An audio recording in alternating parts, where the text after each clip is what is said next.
Hi guys! Ito yung gala overload namin sa Lucille Boulevard. Yan, ang ganda dun, no? Sarap lang balikan. Yan, Twin Tower. Grabe, super ganda. Diba? Tsaka ang daming tao. Ito pa yung World Cup 2022 na pinuntahan namin.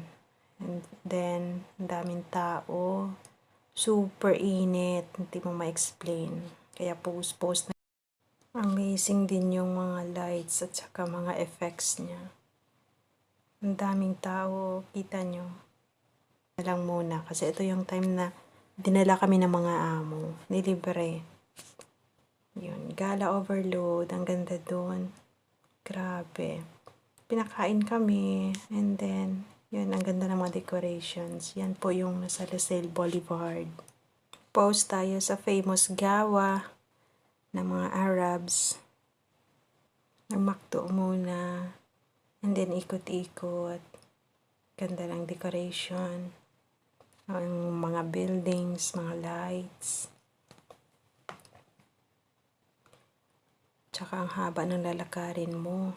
Andito yung fountain sa tabi ng McDo. Thank you sa sponsors.